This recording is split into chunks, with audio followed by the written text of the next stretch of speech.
Buongiorno a tutti e benvenuti in Sardegna.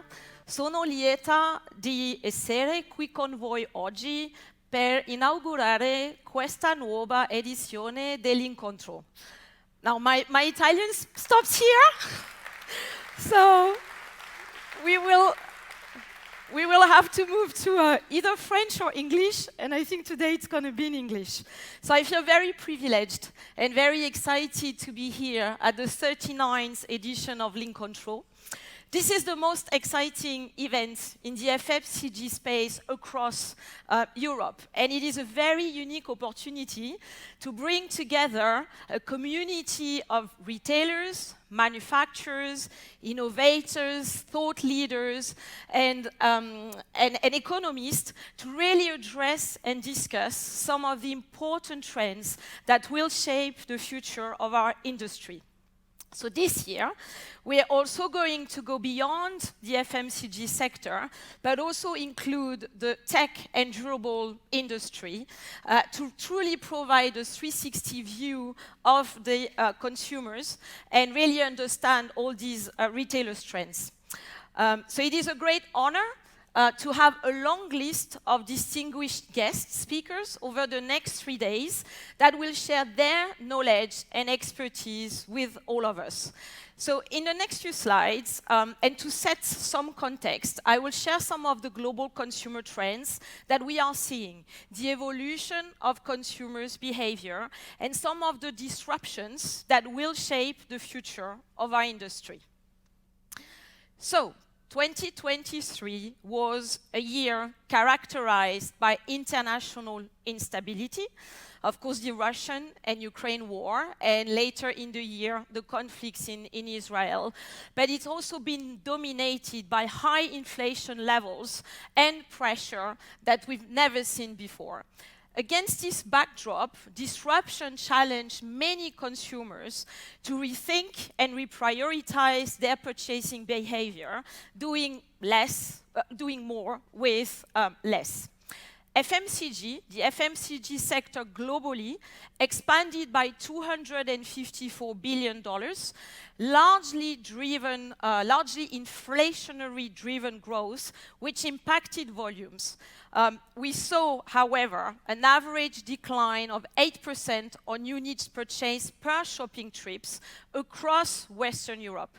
And as consumers adjusted their shopping behavior to more frequent trips with smaller baskets. So consumers are shifting their spends and as a mean for saving. So shopping around online for better prices, switching to private labels, and we've also seen the growing emergence of hard discounters to really counterbalance some of that inflationary pressure. We saw also changing consumers' behavior across channels and platforms. So post-COVID, we've seen a really strong emergence of the e-commerce sector. And today, globally, 67% of consumers, about 91% in the US and the same level in China, are actively engaging in omni-shopper behavior. So our Fox Intelligence data is actually showing a growing share of sale coming from the online channel, but there are still many opportunities to improve online execution and activation. And this is what we're learning from our data impact platform and expertise. So I invite all of you on Saturday morning. Stefano Galli will be leading a session around digital commerce and AI. And so I think it's a perfect opportunity to unlock and understand better some of these emerging trends and how actually they will impact the future.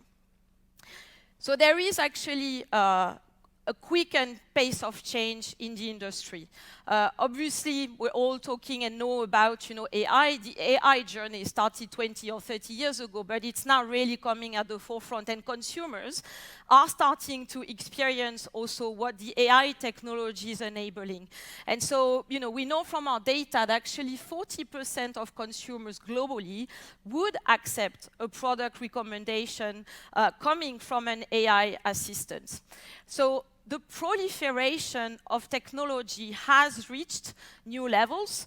So we it took 12 years, actually, for mobile phones and 7 years for the internet to reach 50 million users.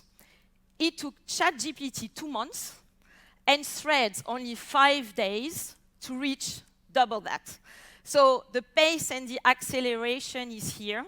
Social commerce is emerging as a strong player. Douyin in China is actually already over 10% of FMCG sales. And this is even bigger in some categories, such as beauty, where you reach about 37% of sales, actually. And in the UK, TikTok, so closer to us, TikTok is already the 4th online player in beauty. On Friday afternoon, I invite you to join the retail media breakout sessions to better understand how, in a fragmented market like Italy, some better collaboration between the brands and the retailers will unlock some of these new business opportunities.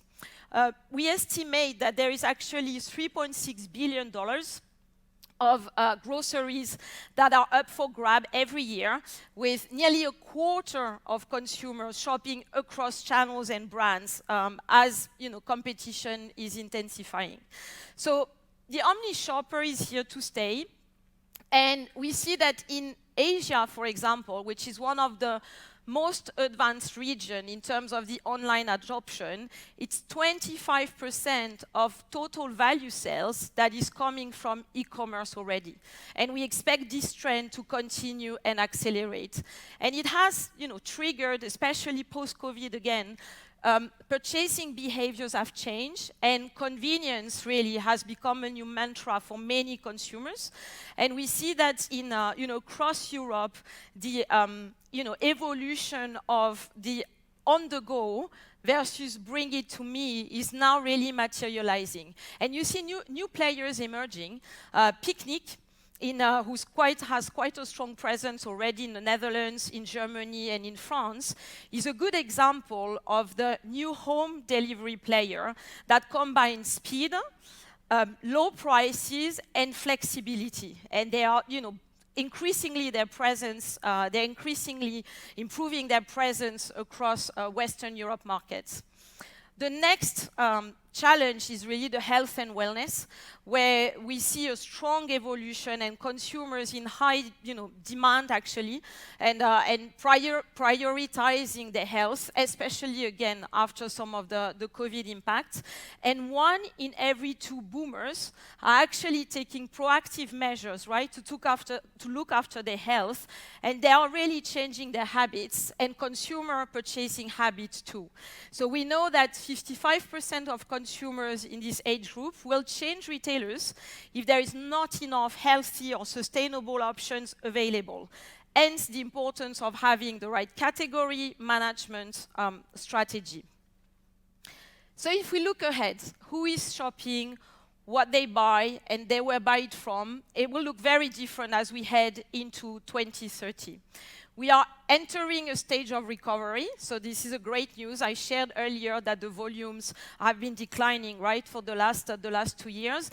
61% now of global categories are actually returning to volume growth in the latest quarter.